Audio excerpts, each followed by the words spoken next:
Hey everyone, this is Biraj and today we are going to talk about recursion and recursion error. In simple words, recursion is a process in which a function calls itself. A recursive function has two primary parts, a termination condition and a recursive call. Let's try to understand recursion with the help of an example. First, we will open jovian.ai and open a new notebook, and we will call this recursion program. While it is running, let's discuss what problem we are going to solve. So we are going to look at how to create a factorial using recursion. What is a factorial? Suppose we have a number 4. Factorial of that number is that number multiplied by all number below it. That is 4 into 3 into 2 into 1 will be 24. Okay, let's start typing out the code. Function name is factorial, and I'll just write the code first and then we'll explain it later. Return 1, and else in else part we will return x into factorial x minus 1. So this is our function, and when we call this factorial function with a value of 4, we get a value 24. So let's try to understand this. Okay, so this is the function that we created, and here is an example stack memory that is allocated for this program. So let's try to understand how this program is running. First, factorial 4 is called. We'll write it here. Okay, when the factorial of 4 is called, the value of 4 is passed into x, and the x is stored, x equals to 4. First thing the function checks is if x equals 1, which is not. So it goes to the else and calls the function again. For now, let's ignore the return x part. The function is calling factorial of x minus 1, which is factorial of 3. Value of x equals to 3 is passed in the function.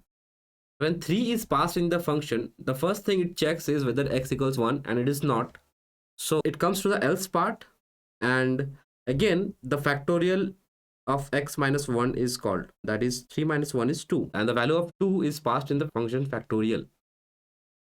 Again 2 is not equals 1, so it comes to the else part, and factorial of x minus 1, that is 1, is passed to the function. Okay, so factorial of x minus 1, that is 1.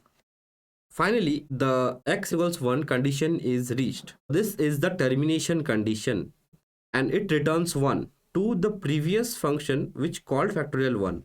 So factorial 2 called factorial 1, if you remember, and it returns the value of 1 to factorial 2. In this we have x into factorial 1. So 2 into factorial 1, that is 1. Okay.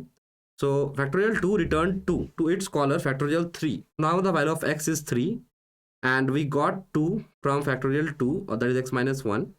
So we have a value of 6.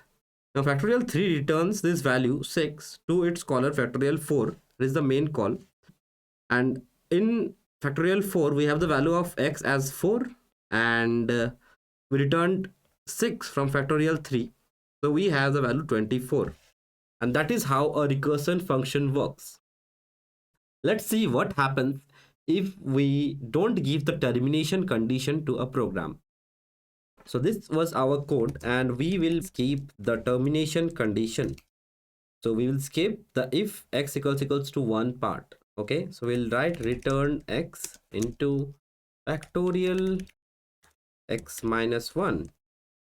When we call this factorial x with the value of factorial 4, we will notice that it gives an error called the recursion error, maximum recursion depth exceeded. Why did it happen? It happened because we have not given a proper termination condition. But let's try to understand this using the diagram.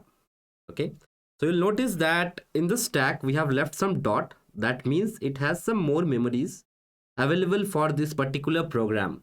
Okay, but the amount of memory is limited in your computer, and also the amount of memory is limited for the program. When we don't give a termination condition or a proper termination condition, what happens is the program keeps on running and the recursive calls keeps on continuing. Okay, so the next recursive call x minus 1 will be 0, and similarly x will be minus 1, x will be minus 2, x will be minus 3.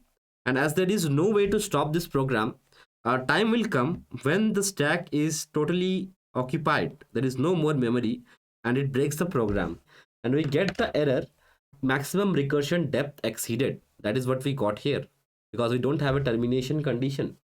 This will happen if we again give a termination condition that is not correct. So let's say x equals 5. Okay, if we give this and return 1 here, we'll again get the same error because there is no way to reach this termination condition.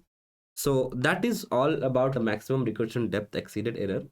I hope I was able to help you understand this concept. Thank you, and meet you on a different video.